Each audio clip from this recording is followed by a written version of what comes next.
Now, more than ever, we need an opportunity to have conversations, to listen to each other, to talk with one another, to stay involved. Seattle City Club creates ways for you to get connected, stay informed, and be engaged. Guide your community toward the change you want to see. During the pandemic, Seattle City Club adapted to ensure programs were more accessible to broader and diverse audiences. COVID cannot stop conversation. It's the connection we need. Democracy starts with you. Help support our mission. Your donation creates programs and paths for everyone in your community to get involved. Seattle City Club's work wouldn't be possible without the generous support of many people joining us today. Your ongoing generosity will help this important work continue. Hi, good afternoon, everyone. My name is Whitney Keys, and I'm the Executive Director of Seattle City Club, and I just want to welcome you to our 2020 Year in Review. Over the past 12 remarkable months, we haven't skipped a beat when it comes to creating informative, connecting, and engaging programs around civics. And during this time, I've had the chance to meet with many people, as many as possible, virtually, including some of you that are here today. And I've learned that you are college students, you're starting to find your first job, you might be mid-career, and many of you are actually very active in retirement. And when it comes to age, gender, race, geographic location, political persuasion, education, family situation, personal interests, and more, you're all unique. But one thing that I found through every conversation that I've had are that we have some shared values. And first, the thing that you've told me the most is that you value dialogue across differences. You want to hear different voices and diverse perspectives, like we did last month with our civic cocktail program, where we invited Republican Rob McKenna and Democrat Marilyn Strickland to have a civil conversation about the results of the election. And guess what? They did it. And we even had some laughs along the way. Now, let me be clear, Seattle City Club is not about just bringing together two political parties. Our programs include all types of leaders and subject matter experts, and we look at issues from multiple sides in ways that foster respectful debate and idea exchange.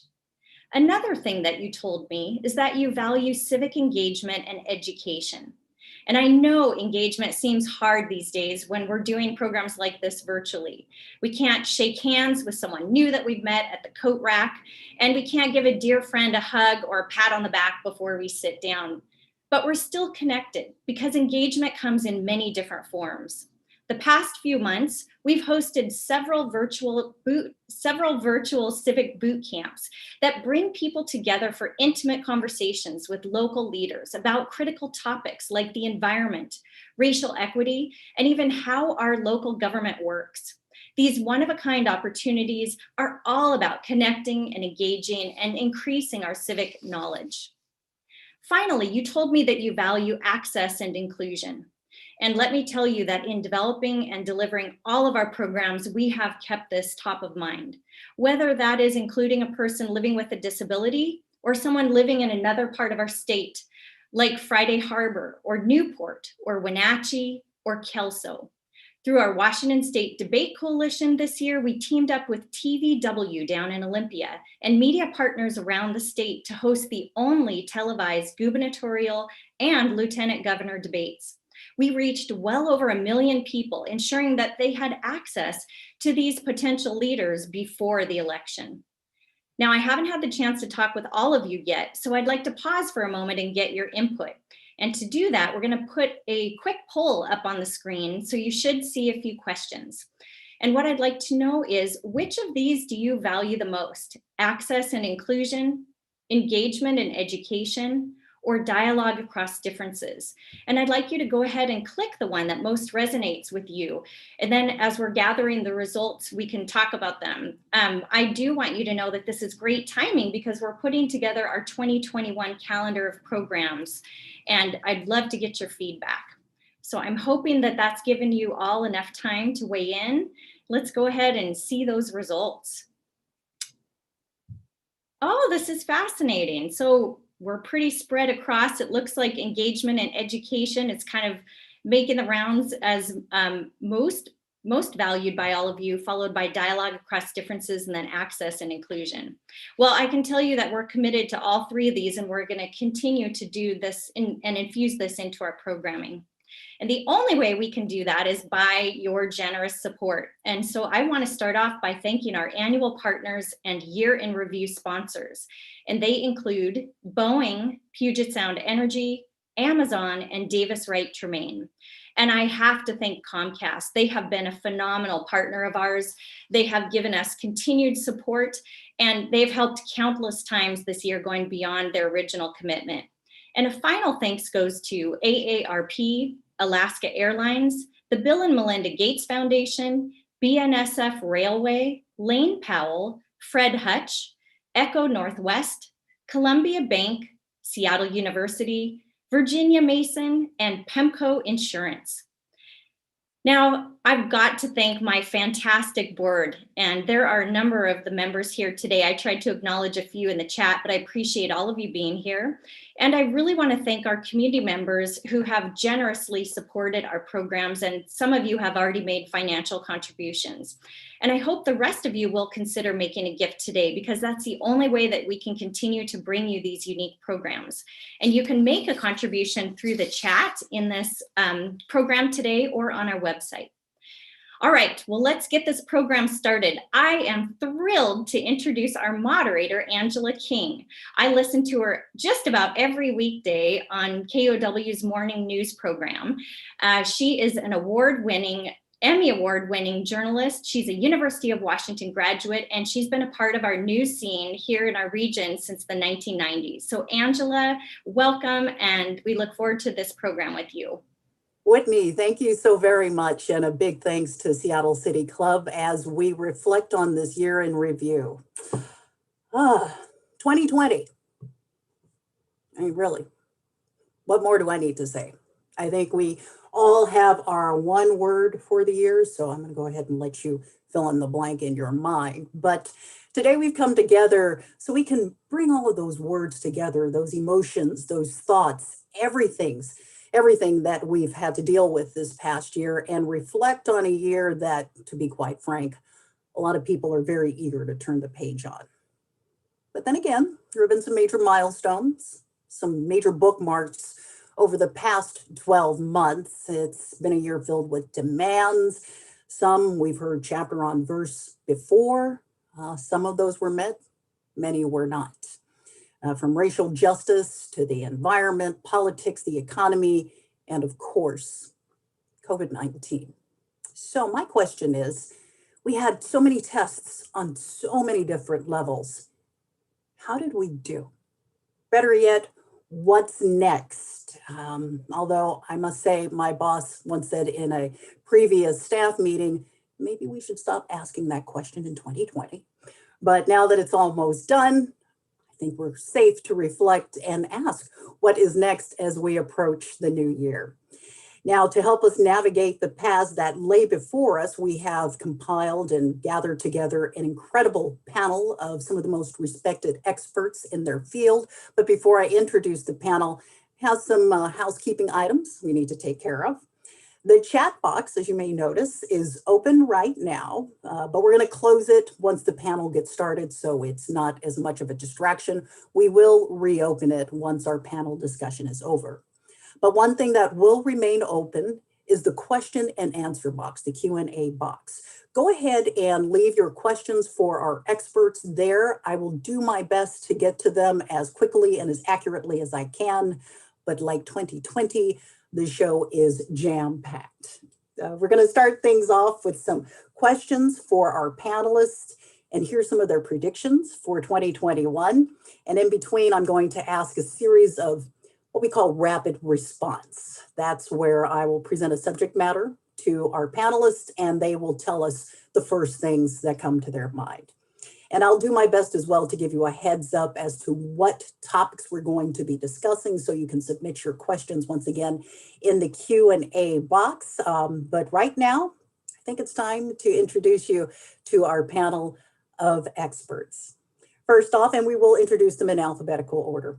Dr. Vin Gupta is an affiliate associate professor at the University of Washington's Institute for Health Metrics and Evaluation. He's also a medical correspondent for MSNBC and NBC News. Dr. Gupta has been at the forefront of the COVID-19 response, and he has been treating patients since the early days of the pandemic. He has a strong background in public health focused on epidemic preparedness. Our next panelist is Alyssa Macy. She is the CEO of the Washington Environmental Council and the Washington Conservation Voters. She's also served her nation, the Confederated Tribes of Warm Springs in Oregon, as the Chief Operations Officer and co-authored the first ever national report on Native American voting in the year 2005. We also understand she's been a foster parent to 6 children. What a job. Lola Peters is an author and poet. Her works include a book of essays entitled The Truth About White People. We're going to be truthful throughout this conversation. She's also a columnist for crosscut.com, editor-at-large, and columnist for the South Seattle Emerald. Ms. Peters is a proud member of the Seattle African Americans Writers Alliance and the Seattle Association of Black Journalists. John Scholes has been the president and CEO of the Downtown Seattle Association since 2014 and previously served as the group's vice president of advocacy and economic development. John's also a member of the board of Visit Seattle, the International Downtown Association, Transportation Choice Coalition, and the Downtown Emergency Services Center. I want to thank you all for your time and your willingness to field some questions, not only from me, but from our audience. Lots of questions out there. It was a big year. Now, to start things off, I'm going to ask each of you, in the order that I introduced you alphabetically, to give me 2 defining moments of 2020. What are the 2 key moments that stood out the most to you for this year? Dr. Gupta, I begin with you. Oh gosh, I would say the first, and thank you, by the way, for having me. This is an honor. The first was notification that there was, in early February, actually in early January and then into February, that a novel coronavirus that seemed like it was quite lethal had reached our shores, specifically here in the Pacific Northwest, and wondering whether or not we were, how widespread the epidemic was. And that's number one. Number two, I would say that we don't talk enough about this, but perhaps the greatest public health intervention that occurred in King County was our largest employers actually taking the charge nationwide here in the city of Seattle and encouraging telework. And one wonders what things would have looked like if that did not occur. And so those were the 2 biggest surprises to me in 2020. All right. Important points. I think we can all relate to those. Alyssa, your take on the 2 big issues of 2020. Thank you. It's a pleasure to be here today. The first thing that comes to mind is the murder of George Floyd. I happened to be in Minneapolis when that occurred, and that weeks following his murder and the senseless loss of life was something that just impacted me in a way that I've never experienced before. One, it was awful to see that broadcast across the nation. But more importantly, it was the pain that the community was feeling, not just there, but everywhere. So that was an extremely impactful thing that happened to me this year. The second thing that lingers in my mind at all times is what happened here in Washington. In 72 hours in September, 600,000 acres burned here in the state. That's 500,000 football fields. That's 2,000 Seward parks. It was 5 times larger than the area of burn in 2019. And we saw that here in Seattle through the smoke. And the one thing, our one way of, I think, finding a little bit of respite in all of what's happening in this year with the global pandemic was to go outside, and that was taken away from us. And that really just sticks in my head as well as an impactful moment this year. Yes, and those were very key moments we can all relate to. You being there specifically in Minneapolis following the death of George Floyd. I'm sure that had to be an incredible time. The wildfires as well. Lola, your take. What were the big two takeaway stories from 2020 for you? It's a hard nut to crack. There were so many. I think the most impactful moment for me was watching Converge Media's live stream of the protests at the 3rd Precinct, and that pink umbrella moment. I mean, it's so iconic that it actually has a name, right? I think that moment was really quite profound, in that the next day when the police chief and the mayor all told one narrative, and thousands of us had seen a completely different event than what they were talking about. I think that was a really dramatic moment for me, where we actually could see the documentation between reality and what was being presented to the public. The other thing is COVID. I mean, COVID is such a big thing. It's such a huge thing. And I'm one of those people who was sick in early January and did not know that that's what I was sick with until much later, and until it wouldn't go away. And then the doctor finally went, you know what I think this is? And so I think those two things and the response of our region, I am so proud of our governor and the courageous things that he's done against other people's passions, but he still had he has a moral center that's made him stand his ground, if you will, on protecting the people in our state. So those are the two things that I think really stand out for me: the courage of the governor and the disconnect between what we are told and what actually happened on the ground during the protests. John Scholes, Downtown Seattle Association, top 2 issues in 2020 for you. First, thanks for moderating today, Angela, and thanks to City Club for putting on this event and all the great programming that you're bringing to our community virtually. For me, I pick up a bit on one of Dr. Gupta's moments, March 5th, when tens of thousands of employees began working from home in downtown Seattle, but really across King County. The level of communication and collaboration that went into those decisions between the private sector and public sector, I think was really critical. And I was downtown and I saw those streets get empty real fast and the restaurants and bars empty out. It was shocking how quickly that decision was made, rightly so. And we were an employer on March 5th that also began working from home. And I think it's important to remember that at that moment, we were still having events. There were still sporting events. There was lots of other things that were going on in our community. And that was really the first big move that we made collectively as a community to begin to slow the spread of coronavirus. And I think it was an appropriate one that saved hundreds, if not thousands of lives. My second moment would be Saturday, November 7th, when Joe Biden was declared president-elect. I think we will look back years from now and perhaps remember that more than many others as a significant defining moment for our country. So those were my two. All right. Second quick question. What did you change your mind about in 2020? Dr. Gupta. You know, I changed my mind about how I've always been an incrementalist when it comes to change, recognizing, for example, in healthcare that we've been at reform for 80 years since the Truman administration. We haven't gotten it right. That incrementalism is the only way forward in American politics to get real change, but it's going to be slow.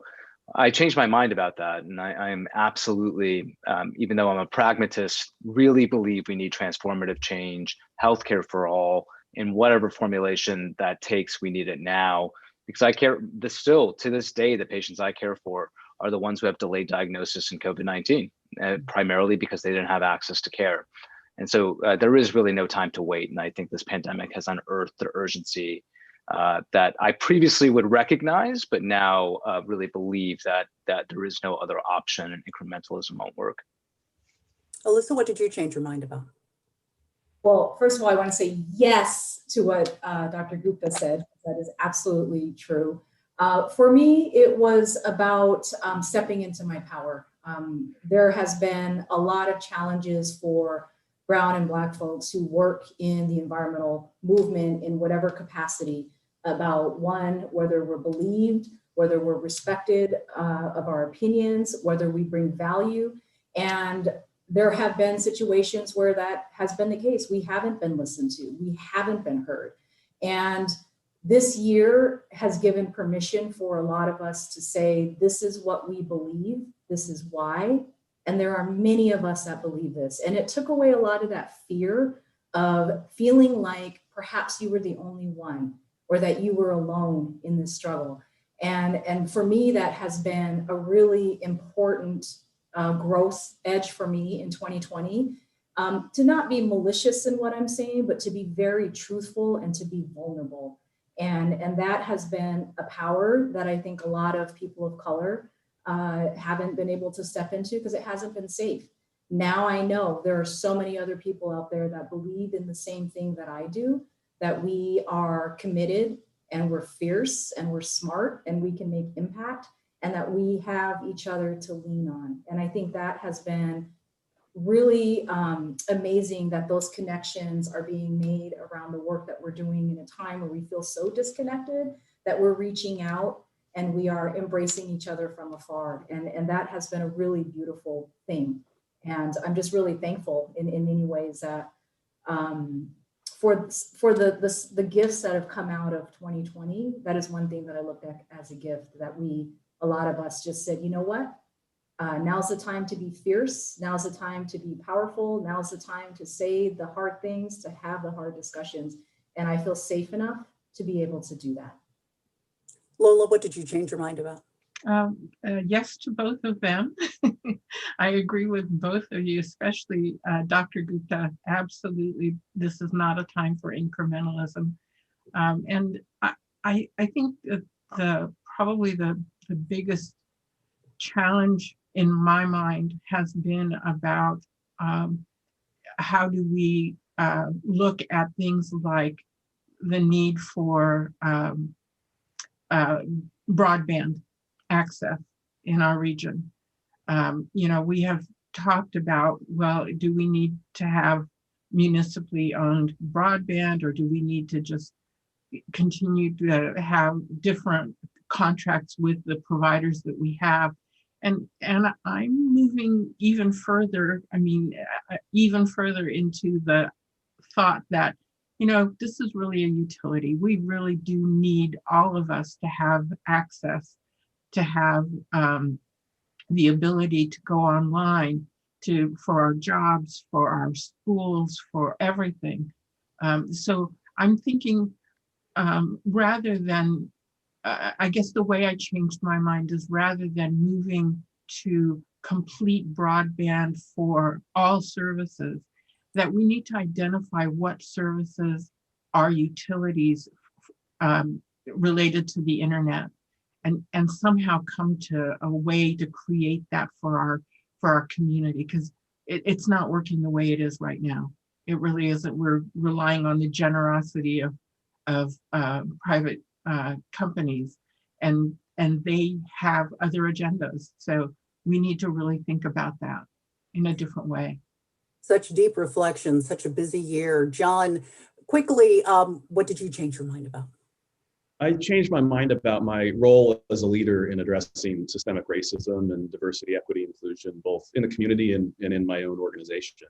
This has not been a strength of mine as a leader, historically not been a strength of ours as an organization. And so I've tried to spend time listening, learning, reading some of the great columns that Lola has written over the summer, making new connections and building my own awareness so I can be a more effective leader, starting first with my leadership of our organization, but also within the community. All right. Well, forgive me as we have to just zoom through because there's just so much to cover, so much to talk about, so many raw emotions about everything we've experienced as a collective group.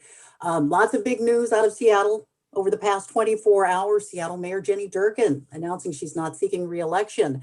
The SPD being held in contempt of court for using pepper spray and blast balls on peaceful Black Lives Matter demonstrators over the summer. We are going to get to those things in just a bit, but first, one of the big stories of the day, the COVID-19 vaccine by Pfizer and BioNTech is now being administered in the UK. We're still waiting for FDA approval here, but Dr. Gupta, I want to begin with you. And just so our audience know, he is a man in demand. He may have to leave us early, but we want to thank you for your time right now because we really depend on your expertise. This has been a year filled with broken records daily, broken hearts. Our frontline healthcare workers have been pushed to the max. But are we really at the finish line with these vaccines? I could talk for the next 40 minutes on this, so I'll try to keep this really concise. This is what I'll say. Relief is in the medium-term horizon. So March, April timeframe, if you're in the general population category, if you don't meet a high risk, if you don't have a high risk pre-existing condition, if you're not over 65 or an essential frontline worker per the definitions that the CDC have identified, you're probably going to get a vaccine in that time frame, and you can probably start to plan a summer vacation in August, maybe early fall. So there's relief. Let me just be clear from our models here at the Institute for Health Metrics and Evaluation that any vaccine rollout strategy is not a panacea for what's happening in the next few months. We still expect, unfortunately, over 500,000 American souls lost from this pandemic and potentially more, irrespective of a vaccine strategy. That number can be mitigated, but people, they can't travel. Too often I see the mentality that we're okay, it's the next person that's not okay. And that needs to go away. I can't tell you how many conversations I'm having right now with friends who have loved ones in ICUs where they got the virus inadvertently from somebody who traveled, maybe before Thanksgiving. So we're all at risk, either directly or indirectly. We have to have that mindset for the next few months before relief. All right, Alyssa, distribution is a big concern, especially when it comes to reaching our rural communities. I'm sure it's something you can understand and convey to our listeners as being a member of the Warm Springs Confederated Tribes. But I also want to know what recent rollbacks in environmental policy have you seen this year that concerns you specifically as it relates to the pandemic? Yeah, well, the state is in a budget crisis, and the natural resources work takes up a very small amount of the overall state budget. And as we look to fill the gap, we are concerned about potential impacts on programs that serve communities. And I think we need to be very mindful of not rolling back environmental progress as we move forward. I don't think this is an either or, I think this is an and. And so I think a lot about what's coming into the state legislature, our work that starts up in January. I am all for making sure we take care of people. That is really important. But we also need to make sure that we take care of the environment because we are so interconnected to it.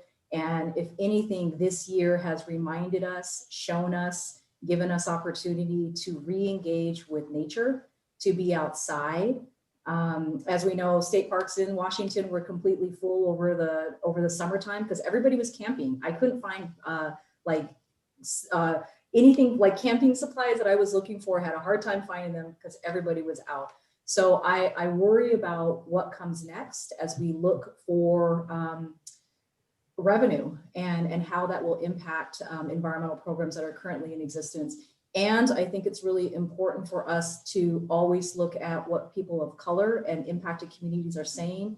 The Environmental Justice Task Force has come out with a report. There are a number of policy recommendations in that report that we need to be considering and figuring out how we resource it. Because again, as Dr. Gupta said, incremental progress is not going to be how we get somewhere. We have to be bold and transformative in this time.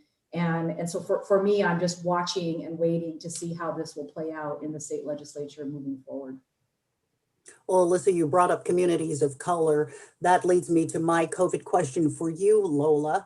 There's a lot of what's been coined as vaccine skepticism, whether it's based on the more recent anti-vaxxer movement or a deep-seated and historical distrust of their government. There are some interactions that still haunt communities of color. What are you expecting from leadership to do to help these populations who are more likely to contract COVID, die of COVID-19, while battling the skepticism? Good question. Wow. I think there are layers of leadership. So I think, there is the overall societal leadership, if you will. We have our our governor and our senators and all those folks. But I think there's a different layer of leadership. That's community leadership. And, there are a lot of communities within communities of color. One of the challenges is to reach into all aspects of those communities. And I think it's going to take a lot more than reassurance. When you look at the history of things like the Tuskegee experiment, where not only were there were the physicians who were involved telling the community, oh no, this is safe, this is for your best interest. There were at every layer of community responsibility and accountability, there wasn't any. And so I think it's going to take a lot. I think I love that President Obama wants to be among the first who takes the COVID vaccine, but I think it's going to take a lot more than that. And I think it's going to take people on the local level, specifically on the local level, both church leaders and community leaders, groups like the Breakfast Club and others who are going to have to step up and say, we're willing to take this risk. And I think much of this is going to depend on relationships. And it's going to depend on the trust that already exists between medical professionals and particularly in the Black community or Black communities, because like I said, you have the immigrant Black community, you have many factors within the local resident Black, long-term resident Black community. So it's going to take identifying the key people who are decision makers and influencers within those communities, and really getting them on board. And I have questions about the vaccine myself, quite honestly. We hear things about how the East Coast has a different strain of the vaccine than the West Coast does. And, since this is RNA based, is it going to address both kinds, or am I going to have to get another vaccine later on? I mean, there are lots of detailed questions that the general public has not been privy to the answers to. So I think it's going to take that kind of thing. I know that this evening, it's 7 o'clock. I'm not sure if it's local time or East Coast time, but Dr. Fauci is having an open conversation with the Black community about COVID-19. And I'm sure he will also address the vaccine in that process. So I just think there are lots of questions. Absolutely. And my COVID question of you, John, the pandemic has hit everybody so hard, especially on the employment front. City of Seattle is looking to inject $5 million in grants to support small businesses. Downtown Seattle Association, citing more than 140 downtown businesses have closed recently. Last month, John, you questioned whether new restrictions put in place by the governor will make a big difference. What do you see as being the thing that will make the difference? I think the restrictions that were announced back in November are absolutely necessary as we face a frightening third wave of cases here in Seattle and across King County. What's unfortunate is that we haven't seen the federal government act to provide relief, additional relief beyond what was acted upon back in the spring. And that has resulted in, across Seattle, more than 200 small brick and mortar businesses that have announced permanent closures. These are folks that aren't going to reopen when restrictions are lifted. They're gone forever. And that's more than 150 in downtown Seattle. These are folks that have been in business for decades in many cases and are really sort of the fabric of our great community. So the state, I think, has done what it's needed to do on the health front. There's been some investment in relief. I'd like to see more, but the scale of this economic crisis really demands and requires additional federal action and relief. And you know, as we noted earlier, we've been in this longer than anybody across the country. You know, the urban core of Seattle has felt the effects really beginning on March 5th. So our arts community, culture community, small business, retail, restaurant, hospitality, they've been dealing with this much longer than many other communities, the economic effects much longer than other communities around the country. And we will see more closures over the next weeks and months, absent any additional federal aid. Well, you talk about federal aid, the federal government. We, of course, the other big story of 2020, we just came off an election. This country is clearly divided on so many levels. Lola, I have a question for you from Julie. She wants to know, how can we listen or accept those who are clearly on the other side of the political divide? It's a big question, but if I could have you try your best to sum that up in just about a minute, I apologize, but how do we talk to the other side? We are so polarized right now. And some people standing their ground saying, I refuse to move. I'm not sure I'm the right person to ask that question because I'm not the person who's not willing to move.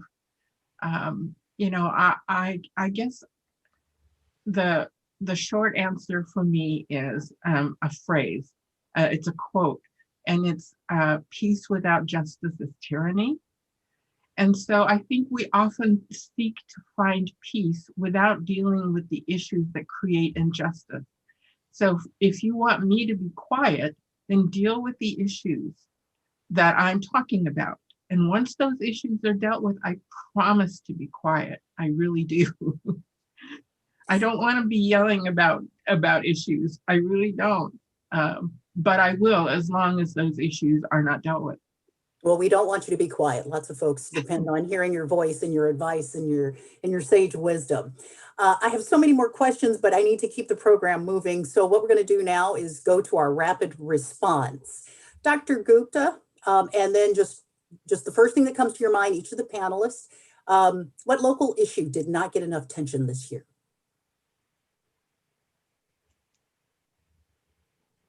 Say at least initially, I'm on the board of directors of Northwest Harvest. I would say food insecurity has ramped up in attention, but perhaps even more focus on food insecurity. Alyssa.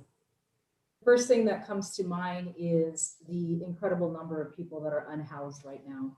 I live in the downtown area. I come into the office, I interact with folks, and people are in a time of crisis, and we need to do a better job of taking care of the people that are on this, that don't have homes right now. Lola. I would say domestic violence, although we're starting to see more attention paid to that, particularly for children who are in vulnerable homes where there might be domestic violence going on around them.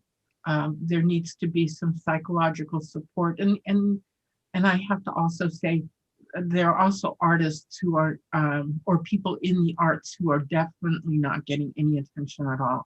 The stage hands and people like that who no one pays attention to them at all, and they're going to be out of work for a long time.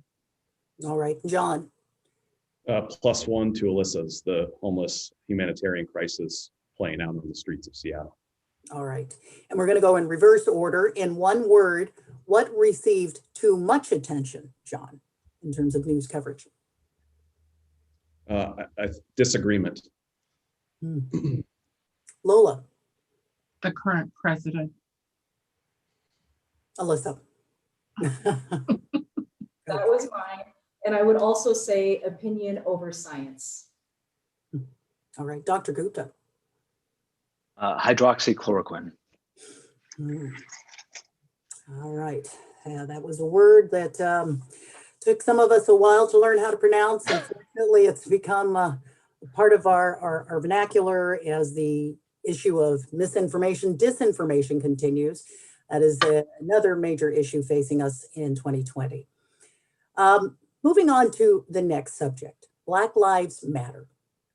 On top of the pandemic, we came face to face with this racial reckoning. The last words of George Floyd, Alyssa, as you mentioned, being in Minneapolis at the time of his death, "I can't breathe." We have Manny Ellis in Tacoma locally. Tragically, these cases are breathing new life into an age-old demand for justice. Seattle took its place in the national spotlight. Council members responding to calls for change that some say backfired with the early retirement of Seattle Police Chief, former Chief Carmen Best, the first Black woman to lead the SPD. And of course, we have the big local news from yesterday. Be sure to submit your questions right now. And this is a question that's really buzzing in our chat room or in our Q&A board right now. John, I'm going to ask you, since we have you in real time, your reaction to Mayor Jenny Durkan saying she is not seeking re-election. Did you see that coming? I think she made a really tough but significant decision that's going to be good for our city, and I think help our city come together, allow her to focus on running city government and helping to rebuild our economy and continue to keep all of us healthy and make sure as a community we're doing what we need to be doing as the vaccine is distributed. So I think it's a notable decision and one that is likely going to be looked back on as a good one for the health of the city of Seattle long term. Any stab at who may try to replace her? I think there'll be many folks in this race. All right. Lola, Chris has a question. It says, you've been critical about Mayor Durkan asking for her resignation. Seattle had a highly credentialed lesbian mayor and an experienced Black female police chief going into the 2020 crisis. Exactly how were their collective judgments insufficient in your mind? So I never asked for her resignation. Let's be clear about that. What I did say was that what we need right now, what the city needs, what the region needs, are people who are trailblazers, people who are willing to go look beyond what has been done before, and are willing to find new ways, new paths for us to travel. Because we know already that all the old paths lead to the same place. And I really would like to not come back to this same place again. So my critique of Mayor Durkan was that she's not a trailblazer. She does not have the vision nor the experience nor the skill to get us off of the paths that we've traveled before. I wrote that because I really wanted her to prove me wrong. I really wanted her to show that she actually had that capacity to go beyond what the normal political responses are in our town and to find a new path. And people have been sketching out new paths and saying, let's take this one. This one will get us in a different place. And what we've seen is her repeatedly going down the same paths over and over and over again. And so my hope is that in this time that's coming forward, now that she's not running for election, I'm hoping that she will show that she has a capacity that she hasn't shown so far, that she'll let go of the constraints that have held her back. That is my fantasy, that there have been constraints holding her back from fulfilling her true identity. And so I'd love to see her show that. I just don't see it happening. And so that's what I would look for. That's what I want in whoever's coming up next. Mind you, she is facing or had faced something in a time that few members in leadership have had to face collectively, dealing with the pandemic, dealing with the Black Lives Matter movement. So many things on her plate, but we hear your points. And Chris, thank you for that question. I'm going to keep pressing and moving forward. I apologize to not dig deeper into some of these topics, but another big thing that came down yesterday was a federal judge ruled the SPD was in contempt of violating a previous order over the summer. They banned officers from using pepper spray, blast balls, other crowd control techniques. Let me ask you this, Alyssa. What would you like to see state and county level legislators pass in the wake of racial injustice protests we've seen this year? It's a very difficult question. I will take a stab at it. I think we need to deal with the injustices that are occurring in our police system. And I want to share with folks that my father was a police officer and I was a co-foster parent with a police officer. And so I am very aware of the challenges in the community that my community has experienced at the hands of police officers. And I think we have to talk about this in a way that is truthful about the impacts of where we invest dollars.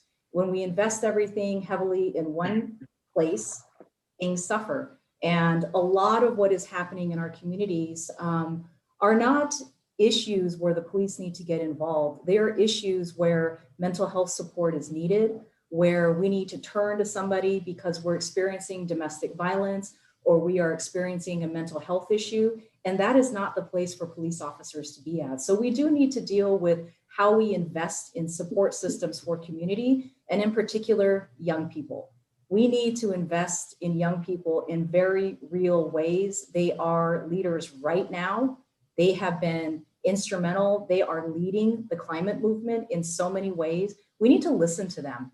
If they're asking for support services, if this is what they want, then we should be willing to listen to them and trust their leadership. I think that is a really key thing with what's happening in all communities of colors. We need to trust the leadership that comes out of community. And if folks are saying we need to reinvest dollars into mental health support, into programs for young people, into educational opportunities, then let's make that investment. Because if we don't invest with them and we don't invest for them, we will have a lot of challenges because they are going to hold us accountable in ways that I think we don't even know yet. I expect it and I welcome it because I think that's what needs to happen. But I think that they are a force to be reckoned with and we really need to listen. Well, Alyssa, you mentioned investments and the Seattle City Council passing the 2021 budget, a $6.5 billion package. It has some investments in BIPOC communities, also some changes when it comes to homeless issues, addressing such, and of course, the police budget being cut by 18%. John, let me ask you this. Your organization has expressed concerns about some of the changes social groups have called for when it comes to policing. What arguments have you heard from the other side that you think are legitimate, and how can we work to address them in such a way that we're doing something other than just arguing at one another? Yeah, the status quo is not acceptable when it comes to policing, both in our community and across the country. We need to reform and reimagine policing, but we need to do it in a way that actually delivers results, both keeping our communities safe across our city, but also reducing violence against Black lives. And as a community, we've embraced data and science and how we've combated this pandemic. We need to do the same thing in how we approach reimagining policing. So one thing I would look at is across the state having transparent and consistent rules around discipline. We have that for doctors, medical professionals, truck drivers, contractors that are building your home. We have a patchwork when it comes to police officers and police departments for how individuals are disciplined and held accountable and where that information is available. So I think there are significant things that we can do as a community, that the city ought to be doing, that the state ought to be doing around reform and reimagining policing. And we ought to focus on those things that are actually going to make a difference. I think some of the decisions that have been made are much more symbolic, and we'll be back here months or years from now with some of the same challenges because we haven't been thoughtful enough about the real outcomes we're trying to achieve. And I think that's absolutely critical if we hope to address both community safety and also reducing violence against Black lives. So how do you think we're going to emerge from this time? To quote Marcus Green of the Seattle Times and the South Seattle Emerald, He wrote, will we return to our regularly scheduled racism? Lola, let me ask you this. Do you think we're actually going to see the city advance the discussion on race, or are we going to continue to partake in what some have deemed transactional activism? That is such a good question. I wish I had the answer to it. I think a lot of it depends on the type of leadership that we choose to follow. And, you know, and I don't mean that as just necessarily elected leadership. I mean community leadership. My fear is the same as Marcus's, that we will return to here, we'll give you this if you'll just go away and leave us alone kind of actions. And we've seen some of that. What, for example? Rather than really digging down deep and going after the root changes that need to be made. Yeah. All right. Dr. Gupta, there are so many issues facing our country, and you mentioned a few that are of concern to you. What do you see as being the big sleeper issue that is going to wake us up once we deal with the pandemic, or at least get it under, I can't say necessarily control, but in such a way that we can manage to move about into our daily lives and our routine? What's the big sleeper event facing us? Well, you know, I'll stay on the topic, and I'll just reference that right now. I know this is going to change likely in 45 days. Right now, the big sleeper issue is we don't have a plan. I hate to even use this phrase; it's going to cause people just to get even more fatigued. But what happens for the next epidemic or the next pandemic? We are not engaged with the World Health Organization. There's something called a COVAX facility. It's basically the COVID Vaccine Alliance that's organized by the WHO, that's funded by 172 countries. We're not a part of that. And we don't have priority access to the vaccines that are coming through that pipeline. And so global engagement on pandemic preparedness, the overlap of pandemic preparedness with climate and environmental justice, the two are linked. I think I get asked this all the time as a lung doc. Hey, doc, what happens if I'm inhaling terrible air from wildfire smoke in addition to the chronic exposure to COVID-19? What does that mean, and how should I protect myself? These are all issues that cannot be approached as a nation of one, but as a community of nations. So we need that. To me, is the big sleeper issue, is our lack of global engagement, needing to play catch up across a range of these issues. And I'll lastly say, and the most important thing for the next 10 years, I'm sure nobody needs a reminder here, but we've had 4 epidemics: Zika, H1N1, Ebola, you name it. Now, obviously, the one pandemic here with COVID-19, just the last 8 to 9 years. We're going to be facing another biological threat of natural origin. What we need to be thinking about is access, in my view, to basic things for everybody, like high quality masking. I'm so tired of having to advocate for, don't do the neck gaiter, wear a 3-ply blue mask, which is, frankly, is just not sufficient for people. Everybody deserves protective wear, the same that the grocery store clerk deserves the same protective wear as I do in the ICU. And we just don't have that infrastructure in place. So the big sleeper issue to me is engagement in the global arena, and then actually planning about what the next set of threats are from a biological standpoint. So the next time around, we don't have to shutter our economy for 12 to 18 months. Well, since we're still dealing with now, Dr. Gupta, should a vaccine be mandated for the public good? It's a tough question. So my heart says one thing, my head says another. So I would say my heart says, let's just save lives, and let's do it as quickly as possible. So that's just getting the vaccine in the arms of everybody as quickly as possible, and ideally just mandating it. My head says, well, obviously, for the reasons that other panelists have already mentioned, there's a lot of distrust. The fact of the matter is that 9 in 10 individuals in the Pfizer vaccine trial were not members of communities of color. So now we're saying, well, hey, now take this vaccine, It's going to protect you without actually building a data set to convince communities of color that these vaccines are safe for them. That's an obstacle. And so I would say there's a public health argument to be made about mandating the vaccine for one's own health, for the health of the community, for mental health. But then there's the obvious obstacles that exist in terms of how we've gone about vaccine development quickly, and we have to overcome those. All right. Dr. Gupta, I want to thank you ahead of time in case you do have to drop out. We understand that you have you are once again a man in demand. So thank you for your time and your expertise. We do appreciate that.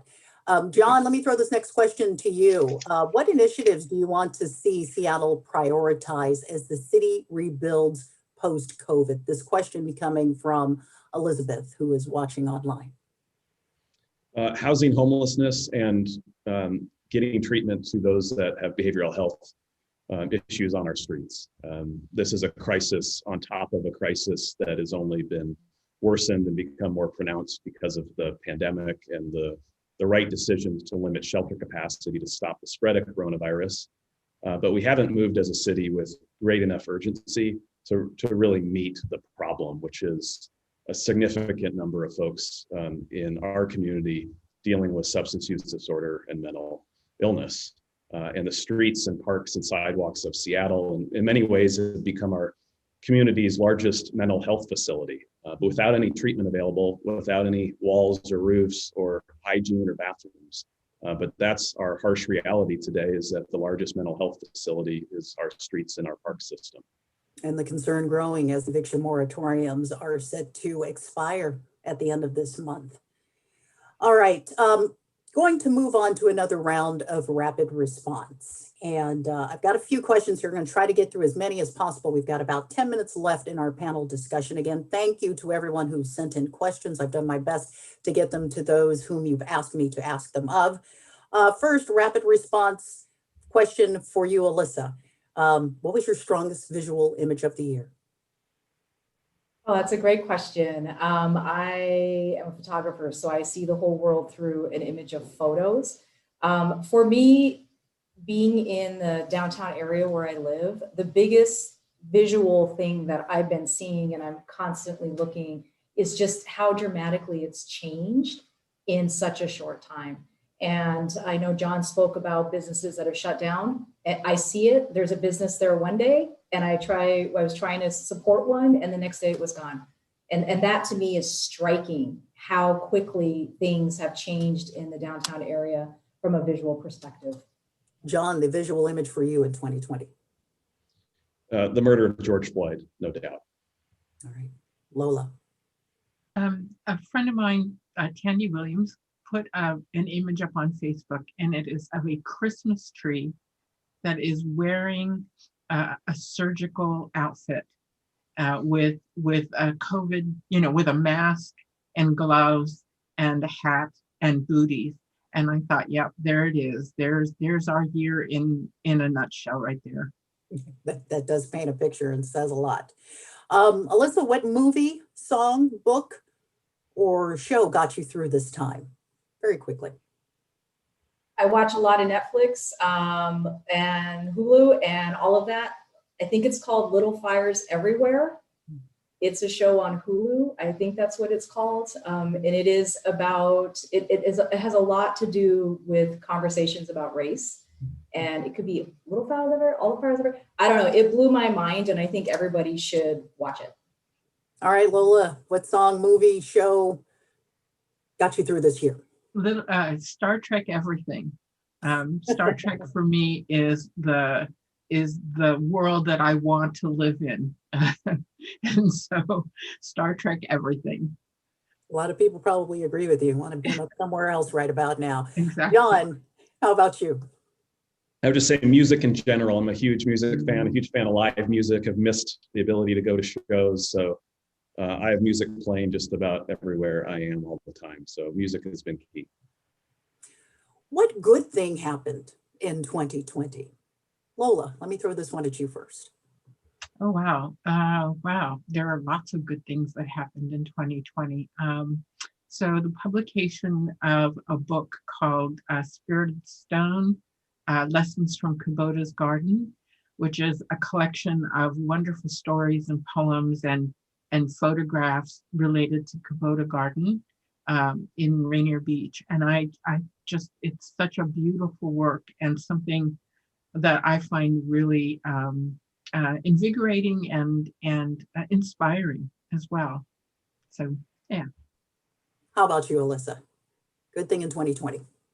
2020, I think for me is a reconnection with the outdoors for a lot of people. I camped 31 nights this year and really would much prefer to be on the outside doing that than being on the inside looking at a computer screen. But I think for me, that was just like, I forgot how much I love the outdoors and I just wanted to hug everything, all the trees, wanted to hug my friends. But that reconnection to nature has been super, super important, I think, for everybody.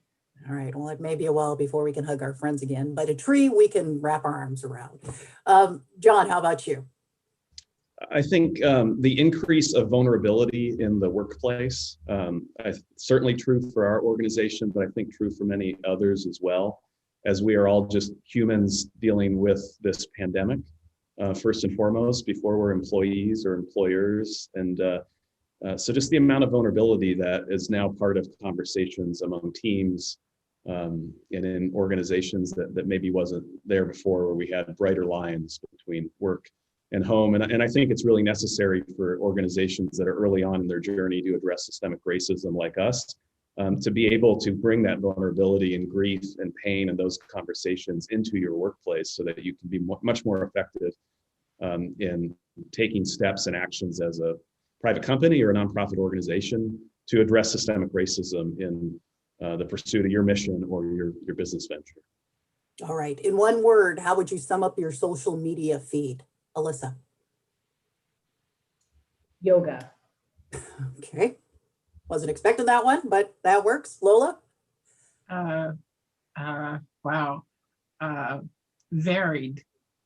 Okay, and John? Predictable. Predictable. In a wild year, okay. We did have this last question, and we kind of talked about it before, but using the phrasing of this attendee who's watching online, Seattle has been a proud progressive leader for decades, but we find ourselves riddled with problems. Why do we have confidence that our thought leaders are guiding us to do the right thing in this moment? That is not directed toward anyone specifically. So, Alyssa, I'm going to let you have a stab at that. Right. I guess when I hear the term proud progressive leader, that to me doesn't say proud progressive person of color. I think that term right there speaks to a community that doesn't reflect me. So perhaps what a challenge is with the progressive community is we're not actually listening to people of color. And I think we lift up, in some cases, leaders that don't speak for community, don't represent community, don't have roots. And we need to shift that because we really need to walk the talk about centering BIPOC voices. And that is a monumental shift for an organization that I'm a part of. That means change. And I think we need to be authentic in that change, be vulnerable in that change, and be bold. John, let me ask you this question also from a viewer this afternoon. In the polarized society we live in now, do you believe public debates are still important for elected officials to participate in? Yeah, absolutely. I think we need more of them, not less. And I appreciate the work that CityClub does to facilitate that. We need more diverse ideologies going at it and in respectful and considerate ways, I think, to get to the best ideas.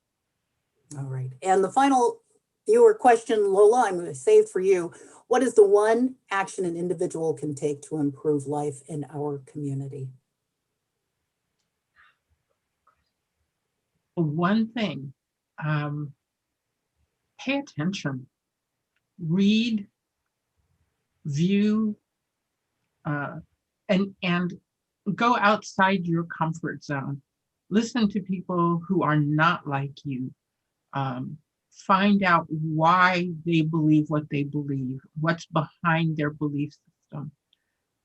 And yeah, and just be present, do something, go beyond your current boundaries, and be afraid, be fine to be afraid. Okay. Let's see here. We have one last round of rapid response, and then we are going to wrap it up. I've got 3 questions for you. Alyssa, who is your hero of the year? My hero of the year. Wow, I can't pin it on one person. The people that I have been so inspired are all of the people who have gone out into the streets and raised the roof, raised the awareness, continued to get out there and did not stop. And those are a lot of young people. I am inspired by the youth and the incredible work that they are doing to keep issues at the forefront. John, what is your one? Who is your hero of the year? Our healthcare workers that are in the worst part of the storm right now, and the forecast isn't a good one. So definitely our healthcare workers. And your hero, Lola, for 2020? I'm actually going to pick one person, and that is Omari Salisbury. All right. And then finally, we have the last question. I know I said 3, but we are short on time now. What is your one prediction for next year? And mind you, we have this on tape, so or on video, I should say. I'm dating myself by saying tape. It's kind of go in reverse, mix the order up a little bit. John. The office is not dead. We return to the office. Wow. Okay. Alyssa. The office is not dead, but it looks very different from what it looks like right now. And I think we will lean into a healthier balance between work and personal life. And what I predict is that offices will look like hybrids of what we're experiencing now and what was in the past. And Lola, your prediction for 2021? So I think that we will continue to perfect the art of dancing on Jell-O. Really trying to figure out how to balance in the midst of chaos. All right. Well, there is so much more to cover, but unfortunately we have this thing called the clock that we must battle. But I would like to thank all of our distinguished panelists for joining us this afternoon. Dr. Ben Gupta, thank you for your time this afternoon. Alyssa Macy, thank you as well. Lola Peters, John Scholes, your voice is so important as we continue to try to move forward as a collective, as a city, as a community. Thank you. And also a big thanks to Seattle City Club for providing us this venue to reflect on a year that, man, like I said, fill in the blank, find your word for 2020, and let's move into 2021 with hope. All right, at this time, I'd like to hand things back over to Whitney Keys. Thank you, Angela. We do appreciate all of you panelists. And Angela, thank you for facilitating this conversation for us. And I know I'm very excited about 2021. Speaking of that, I hope that you'll all join us. Actually, exactly 1 month from today on Friday, January 8th, we're going to have our legislative preview where you'll hear firsthand from our leadership in Washington State's legislature. So I've got just a couple more minutes of updates. Please hang in there with us. Before I wrap up, I have one favor to ask. As soon as you leave this program, a short survey is going to pop up in your web browser, and it would mean so much to us if you would just take a moment, share your feedback. You can provide some additional values and ideas for us to consider as we move forward next year. Thanks to everyone who made this event a success, especially my incredible team, Amanda, Casey, Jeff, Alex, Cam, and Christina. You're phenomenal. Couldn't do this without you. And on behalf of Seattle City Club, thanks to all of you for spending your lunch hour with us. I hope that you will consider making a financial gift to help us continue these programs. Have a great afternoon, a wonderful rest of the year, and we'll see you in 2021. Thanks, everyone.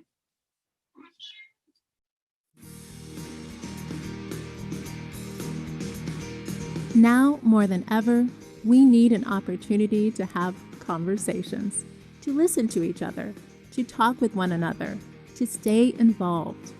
Seattle City Club creates ways for you to get connected, stay informed, and be engaged. Guide your community toward the change you want to see. During the pandemic, Seattle City Club adapted to ensure programs were more accessible to broader and diverse audiences. COVID cannot stop conversation. It's the connection we need. Democracy starts with you. Help support our mission. Your donation creates programs and paths for everyone in your community to get involved.